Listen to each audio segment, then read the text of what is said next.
going on, Sheepdog? Suresh here, 221B Tactical. Today we are doing a review of my 2018 Ford Raptor. So many of you have been asking questions about the truck via social media. You always see me driving around in it in the videos. You've seen it in some of the photo shoots. So today I'm going to go over some of my likes, some of my dislikes, some of the quirks about the truck. We're going to start on the exterior and then we'll go to the interior. And if we have time, we'll even take a quick drive. Let's go. I'm going to start up front here with the grille. Of course, it's the most noticeable and most recognizable feature of the new Gen 2 Raptor. You see the headlights are outlined with those awesome amber lights there. Beautiful dual headlight configuration. The amber lights, the 3 amber lights here in the grille. We hit those again. The story behind those, as many of you know, typically they're roof mounted, but Ford, starting with the last Raptor, put them in the grille. And once again, they brought that over for the Gen 2. I think this grille is, to me, a big upgrade from the Gen 1 grille. Really like it. And of course, you see here that front-facing camera. I'll go over that later. Big skid plate on the bottom, front tow hooks. They just did a really nice job on the front of this vehicle. It just looks super mean, super aggressive, and especially with those amber markers coming down the road, it's unmistakable. You peek in here, you could probably see those Fox shocks in there. There's some people who put the aftermarket lights in here. I kind of like it open. I'm going to leave it open just because I like the ability to see those shocks as well. I'm going to come around here. We have the big B.F. Goodrich KO2s on here, 17-inch wheels. The wheels, you have a couple options. You can go with the black, I think they're beadlock wheels, or you can go with this brushed and painted wheel. I thought this was just another thing that my personal preference, so I went with these wheels on this lead foot gray, which is the color of this. This vehicle has every option you could think of. I don't think there was an option that I didn't get. So it is what you would say fully loaded. Even got the graphics package here. Now I'm going to come in close here. You'll see it's almost like a carbon fiber pattern on that graphics package. The graphics package comes with these 2 hood decals, and there's a decal on the bed as well. You'll see this vent here on the Gen 1 Raptor. The vents were on the side. There was 2 vents on the side. Here there's one big one in the middle here. Really mean looking. Looks really great when you're inside as well, looking out. And then you have the side vents here, and you have this almost like a charcoal gray fairing here. Once again, carried over from the Gen 1 Raptor. You have the big powder coated step rail here with the Raptor in there.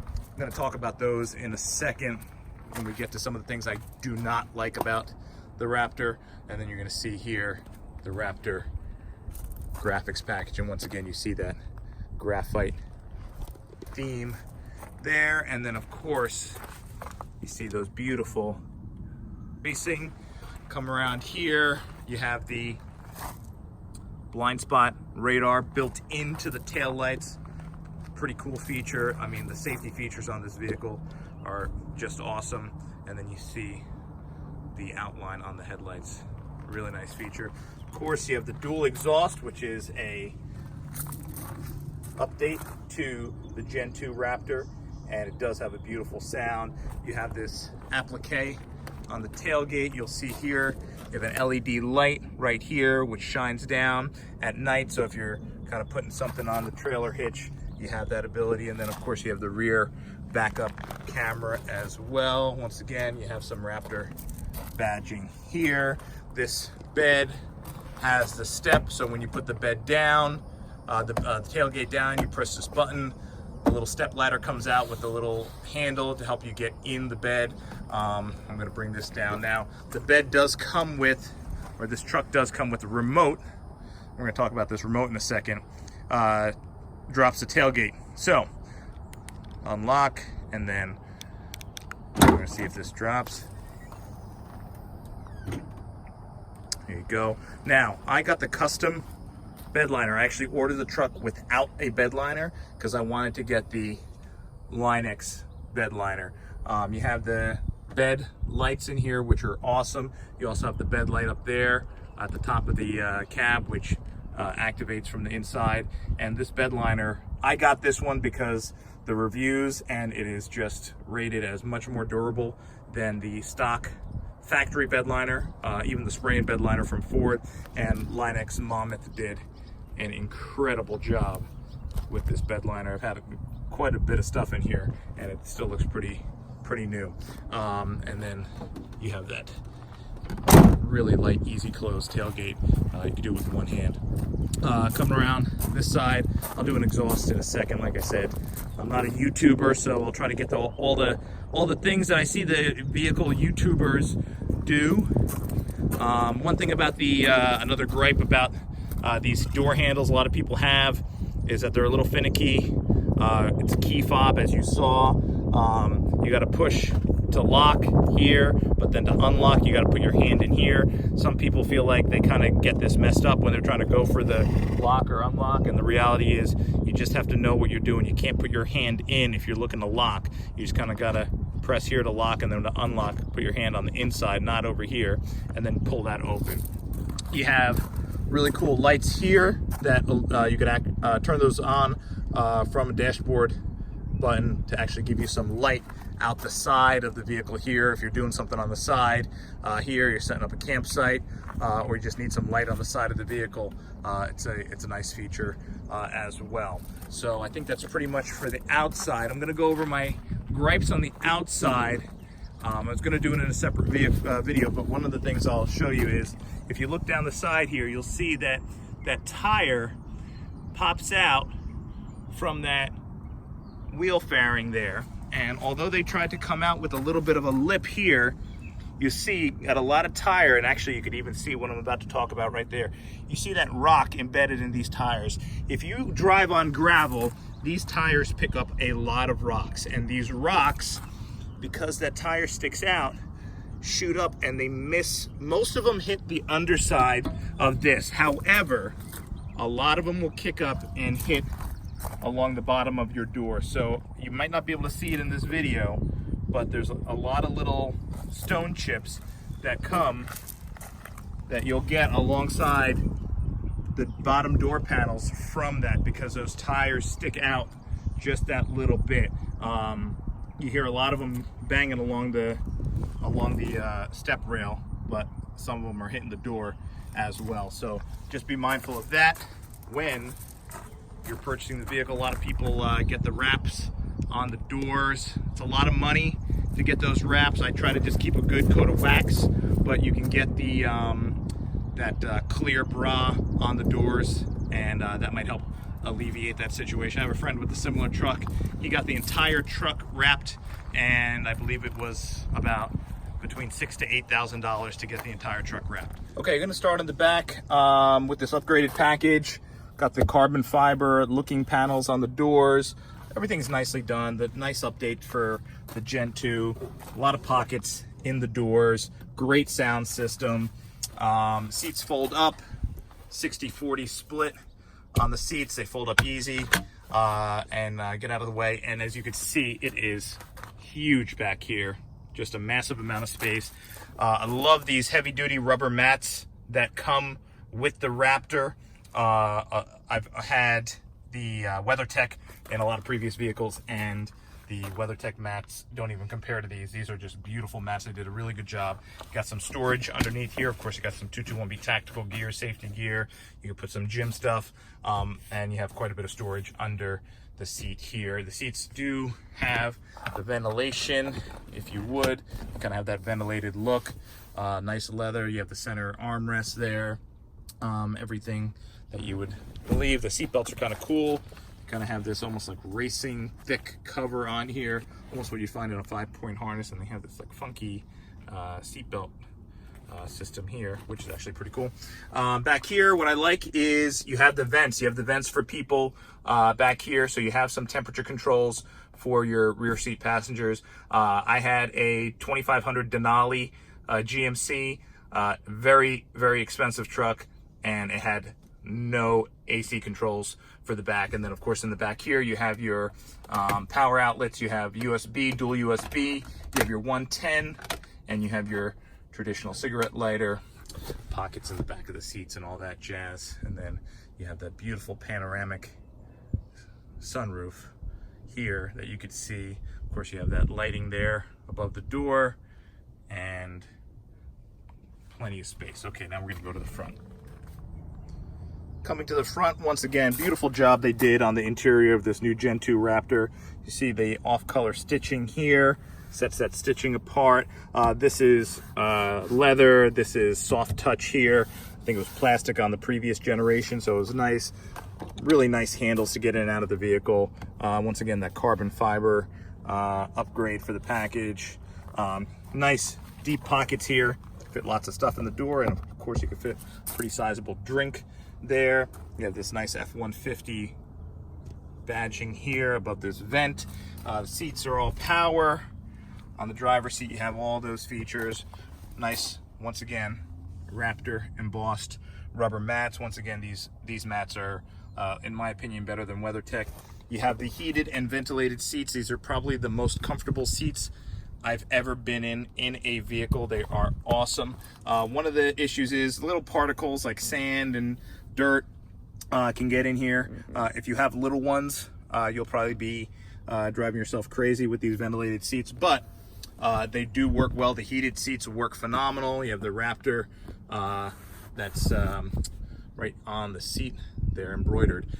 Beautiful, comfortable seats with heavy bolsters on the side, really keep you in place when you're going around turns, things like that. The seats are not just ventilated, it is cooling ventilated. So some seats just blow air, these seats blow cold air, and it comes out on the backrest and on the actual seat part. And the heating is the same as well. You have the heated backrest and the heated seat part as well, and those are activated right here with your cool seats and your heated seats, and all your gauges are right there. You have dual temperature controls, dual cup holders, huge center console, rear cup holders as well. And this center console is just massive. It's cavernous. You could probably put a midget in there or something. It's huge. Has the one cigarette lighter outlet, and then one USB outlet as well. This is all nice soft touch here, no plastic, which is nice. You have the assist handle here, huge vents, which is nice. They put out a huge amount of air, which is nice. No little vents here. And then of course you have the cigarette lighter. You have the 12 volt and the 110 there. Glove box is nice. You have that carbon fiber in here as well, and you have a huge glove box, fit more than enough. And of course, when you grow up poor, you got to have your fast food napkins and your extra plastic utensils. Anyone who grew up poor knows what I'm talking about. So it's a poor people thing. Got to have that. All right, and we are going to head to the other side. Okay, here we have the startup screen, and we are going to start her up. Here we go.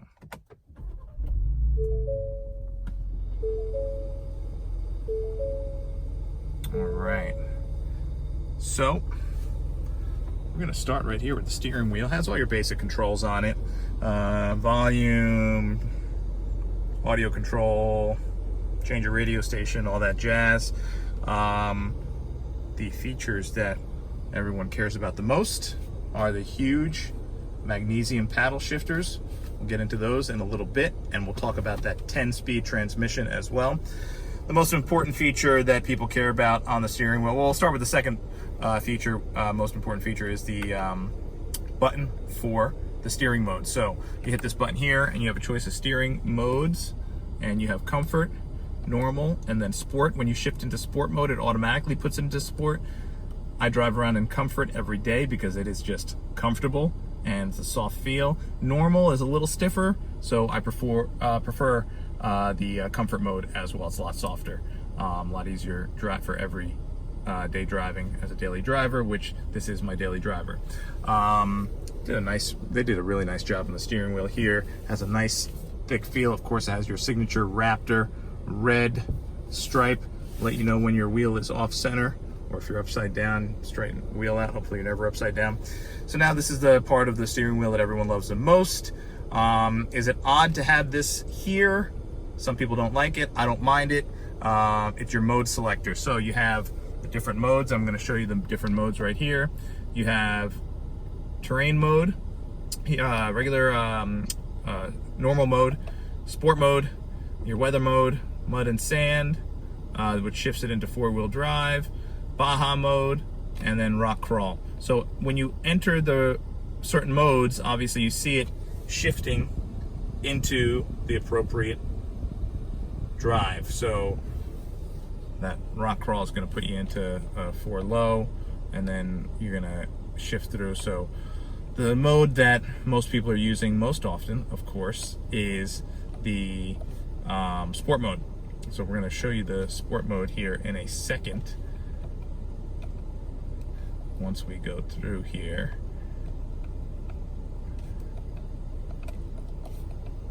And get back to sport. So here we go. So now we're in sport mode, and you'll see it sent it from 4 to 2, too high. And now that puts the steering into sport mode as well. The other thing you can do in sport mode is shift it into manual, and then when you put it into manual, that's when the paddle shifters are activated. So when you put it into drive, the paddle shifters are inactive. When you put it into manual, you could actually use this plus and minus here, excuse me, and then activate the paddle shifters as well. And I'll show you that on the drive when we go for a drive. But you'll see the shift indicator there. You could have the M and the gear that you're in, or you could actually have the numbers 1 through 10 go up and down on the gauge cluster to let you know what gear you're in. 10 speeds, and that is going to be the next gripe about this vehicle. The 10-speed transmission when you're driving around town in normal mode is great. However, when you are driving around in sport mode and you're using the paddle shifters, it is a bit clunky. A lot of people are reporting the shifts are hard. It does get better as you warm the vehicle up, but you do have some hard shifts in the beginning when you're shifting in that 10-speed transmission, so just be mindful of that. Other than that, for daily driving, it's fine. You have all the controls here. I'm not going to go over that, but what I will go over, everyone has questions about, is the Sync 3, and it is a good system. It's very intuitive. It works very well, and I'm very happy with this system. Very, very intuitive. Works beautifully. The GPS, the radio, everything works great. You see that two-tone stitching, of course, there again. Nice deep pocket up here to keep your stuff. Up here, once again, something that a lot of people are not too fond of, I actually like it, is you have your auxiliary switches up here. They used to be down here in front of the shifter. A little bit hard to get to for some people. Some people liked it because your hand is kind of always there, but I actually don't mind it here. It's more like a cockpit where you got to reach up, so I like it. These here are not lights. They are interior motion sensors. A lot of people think they're lights. They are not. Neither are these. This is the button to open the rear slider, keep your shades, sunroof, moonroof button. Don't touch the lights to turn them on. You touch the button to turn them on, and then you have your door jar light, and then you have the shade that actually closes this entire thing. So a shade comes over from the rear and can seal this whole thing up and give you some protection from the sun. I don't think I've ever closed it. I've had this open since I've gotten the vehicle because it is just beautiful to have it open. Of course, the visors have all the lights come on all that jazz. You have another handle here. Some trucks don't have the handle on the driver's side. I guess they figure the driver can just hold onto the steering wheel. Once again, huge vents, blow out ice cold air, beautiful in the heat. Like I said, this is probably, in owning BMWs, Cadillacs, all different cars, this is by far easily the most comfortable car I've ever driven. You have the power fold mirror button, of course, auto up-down windows, which is nice, and then you have the mirror controls as well, and then you have the button over here for the lights on the side of the mirror that I talked about that give you that lighting on the outside of the vehicle if need be. Regular light controls, door controls, and then you have, of course, you have 3 memory seat options, which is nice. Feature that not all the vehicles have, the touch push button start stop. They do sell these with the key option, but if you're going to get this truck, go with that auto start stop, that push button start stop. Really nice feature. The vehicle does come with remote start. We'll go to the gripe of the vehicle key fob, which this thing is ginormous, has Raptor on the key fob, but you can see I have long fingers and this thing is almost the length of my entire finger, 3 inches long, and you have, it's probably about ½ inch thick, maybe a little bit more, and I gotta tell you, it is huge. When this thing's in your pocket, people can tell you have something in your pocket from like a mile away. So in this day and age with this technology, I can't believe they can't make this thing smaller or thinner. It's incredible how thick this is. I feel like I had remotes back in the 90s that were thinner than this. But anyway, so if you unlock your lock, you hit that twice for remote start, hit that twice to automatically open the tailgate, and then your panic, someone's trying to kill me button, which is important as well. Down here, you have the pedals, bring the pedals closer to you, further away, and you have your backup, your trailer backup assist, which is phenomenal. If you guys have never used this, it's a great feature. When you're backing up a trailer, you don't use a steering wheel, you just use this, and it is awesome. I don't know how that's not on every pickup truck. One thing here, this is a great shifter, feels good in your hand, nice and thick, nice and bulky. Makes it like you're actually driving something of significance. But when it is in drive, it is sometimes a little in the way of getting to some of the controls over here. If you drive with your hand on the shifter, most of the time it's easy, but if it's in park, it kind of gets in the way for the driver. The passenger, no problem to get to some of this stuff. Once again, not a big deal. Once again, you have this carbon fiber, and as you see, it's illuminated with this kind of like blue lighting. The USB ports are illuminated. There's a blue light in here, just so when you put stuff in there, it's nice, get lit up, and the cup holders light up as well with that blue lighting. There's a little slit here that is probably for your cell phone, usually what goes in there, or maybe you want to keep your pencils or pens, if anyone still uses those. You see the offset stitching here as well, and the offset stitching here as well. I got the gray two-tone seats here, and I think the other option is orange, like a burnt orange. I think the gray looks nice. I didn't want to get the orange, I thought it was a little too much, but that's another story. Temperature controls, great, everything's great. Up here you have your hill control, traction control, I'm stuck on the side of the road button, front facing camera, and then your auto start stop. Now, next gripe about this vehicle is the auto start stop. It has that auto start stop. When you stop at a light or you stop at an intersection, the car shuts off, and then when you take your foot off the brake, it starts back up again. You can shut it off by pressing here and holding it, and it turns it off, and it says that you are deactivated. Every time you turn the car off and get out and you get back in, you have to hit that again. Now, the good thing is when you put the vehicle into sport mode here, that turns off automatically, which is a really, really cool feature. I'm glad it does, because it's a pain. And when you get in the car and you start realizing how much this truck shuts off at intersections and shuts off when you're stopped, it can get annoying. I'm kind of used to it by now, but some people don't like it. Is what it is. Fuel economy, it's great. Going back and forth to Florida, got about 22 maybe 23 on the highway. Around town, I'm usually getting around like 15, 16, 14.7 here because I just did some spirited driving. But usually around town it's like 16 and change. Highway in the 20s, which is phenomenal. Talk about the motor. It's the V6 Ecoboost twin turbo. I know a lot of people don't like that motor. They wanted the V8, but we're gonna get into that when I go for the test drive. All right, we're gonna take this out for a little spin. I personally am not a fan of the car reviews where you're just watching the person drive and they're talking to you, because to me that doesn't give you a sense of what it feels like to actually drive the car.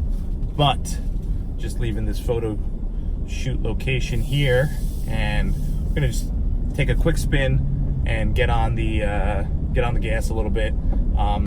You guys probably won't hear the exhaust note from inside the car. A lot of what you do hear inside the car is manufactured, or they say augmented, meaning it's fake exhaust note. There are a couple of companies, that make aftermarket exhausts that people say are really nice. I think MBRP makes an aftermarket exhaust, and there are some other companies that make aftermarket things. Now, one of the things that people have said about the exterior of the car is that it's rigged. Of course, the front is lower. They do that for aerodynamics. There are leveling kits available for the car. However, rumor has it that they changed the ride quality of the car, which is something that I'm going to get into from the standpoint of how this car is on certain bumps in the road. So overall, everyday driving, it's a really comfortable car. Great as a daily driver. I have no concerns with it as a daily driver from the standpoint of comfort. However, there is an issue with certain bumps on certain roadways. When you're going into a turn like I just went into, and there's bumps like you just saw, you can lose the back end of this truck. It's happened to me twice. Not like a little skip like I've had in other pickup trucks. With this truck, and there's a lot of people out there who have said the same thing about this new Ford Raptor, the back end jumps out so far you almost think you're going to lose control. So it is actually scary. So something to note if you're looking at buying one of these trucks. Be careful about that, because if there's been times where I've been on the highway and those seams in the road, you're going over those seams, and you're in a turn and there's some seams in that highway, and you hit one of them and the back end of the truck jumps out so far that you almost pee your pants. It's actually like really scary.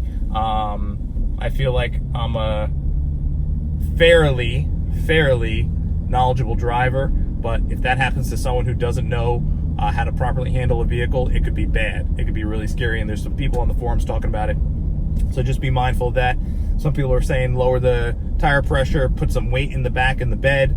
Whatever it is that you have to do to fix it, because it's actually scary. Really bad. Now, the 10-speed transmission, like I said, driving every day, not a problem. You put it into sport mode, you're going to get some hard shifts, whether you're in automatic or you're in manual with the paddle shifter. So I would tell you that sport mode is fun, but be ready to have some hard shifts. That being said, we're going to put it into sport mode, and we are going to put it into manual mode. Now, when you put it into sport mode, you do feel an increase in the pick. You feel a little pickup. So if you're just driving in regular mode and you put it into sport mode, you feel a little boost, which is kind of nice. And you have much quicker shifts, and you have, in my opinion, you have a deeper exhaust note. So we're going to take this on the highway real quick, and give you guys a little bit of the sound of how this is. Now, so we're in third gear, and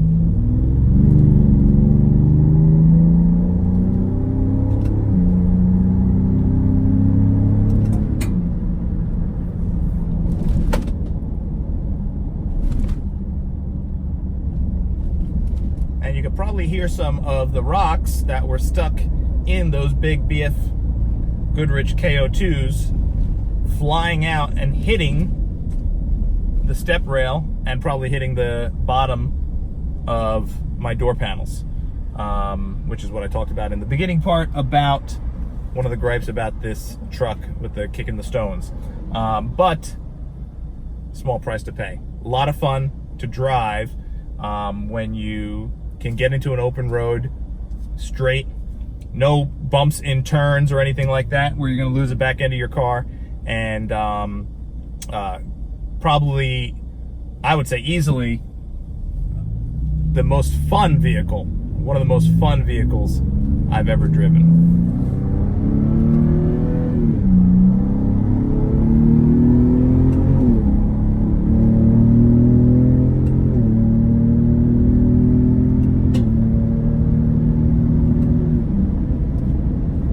So as you can see, it gets up and goes really well, and there's nothing like it. I can't even, I've driven, like I said, BMWs, I've driven every car you can imagine, and for a pickup truck of this weight and this size, it's absolutely unbelievable. One of the things that you want to be mindful of if you're going to be buying the car, and I know I'm going on and on, but these are the things that I wish I knew. I saw a lot of reviews on this truck before I bought it, and there were like 10-minute reviews about like how it looked, and some guy driving it talking about how he drove it on vacation. I want to know the ins and outs of ownership. I've owned this for a few months now, got over 12,000 miles on it. These are the things I wish were in a review. So I know this is a little bit of a long form review, but these are the things I wish I knew before I bought the truck. And you only get to know this from driving the truck and experiencing the truck. One of the things that you'll see when you're driving this for a long period of time, for like a trip from, you know, New York to Florida, what have you, is the gas mileage is unbelievable. The gas tank holds over 30 gallons, I mean 33 gallons, something like that. And on the highway, you're from New York, New Jersey to Florida, start with the full tank, had to stop once to fill up, and then made it. It was just incredible. It was incredible how great the car was on gas. Super comfortable to drive on the highway. A lot of people ask me that, how is it to drive on a long trip on the highway? Super comfortable. As comfortable, if not more comfortable than my Escalade was. And that thing was like riding a lazy boy. Like I said, the seats on this are great. All the creature comforts are great. Steering wheel, great. You gotta keep mindful when you're driving in manual mode that you do have to shift with the paddle shifters, which is, it's fun when you are driving a little bit more spirited, and you want to put it back into automatic. You just put it back into automatic, and there you go. You don't have to worry about the paddle shifters. But if you feel like racing around a little bit, it's nice to have the paddle shifters. These magnesium paddle shifters are really nice. I'm going to do a quick point on the brakes. I think the brakes on this truck are not adequate for this vehicle. Now, I know the vehicle is 500 pounds lighter than the previous version. I get that.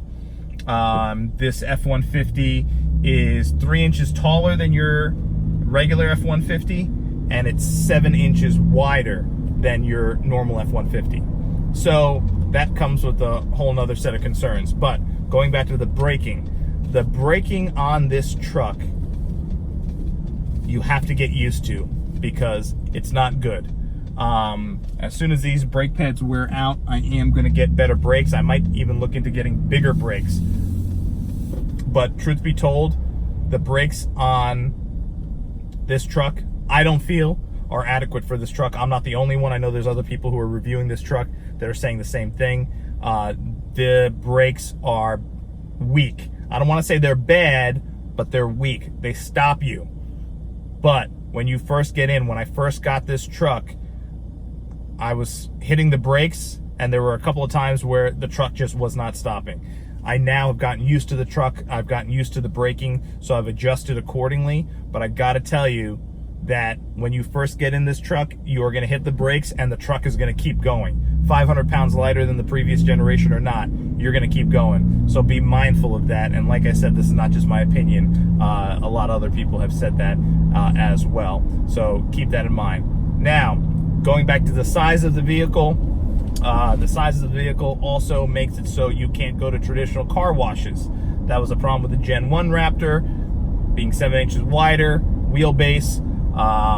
So be ready to either hand wash it or pay extra money to take it to a place to get it hand washed, because this is not gonna work out for you at a regular car wash. Most regular car washes cannot accept this vehicle. So keep that in mind when you are doing your due diligence about vehicle care. Look around your area, see if they have a good hand car wash place, or make sure you have the ability to wash it yourself. Parking wise, going back to the size, the parking of this is tough. Got to get used to it. That being said, you got to back in. You'll be backing into almost every spot, or you'll be parking so far away from everyone that you just pull through a spot and you just park in the middle of nowhere. But keep in mind, this is not a truck that you could park in a regular parking spot at a regular location or store and be okay. Not gonna work out for you. Not gonna work out for you at all. Gotta park far away or park backed in, just so you could even have a hope of getting out, because trying to pull this thing in forward into a spot is not going to work out for you. So keep that in mind. I'm trying to really think about some of the other things that I'm going to do a separate 5 dislikes of the Raptor, and then the 5 things I like the most about the Raptor. So stay tuned for those videos. But I just wanted to, like I said, give you guys a pretty comprehensive overview of what it is like to actually drive it every day and own the vehicle and experience some of the things that I've experienced along the way. Yeah. It's been great, guys. Stay tuned for more videos coming up, and we'll see you next time.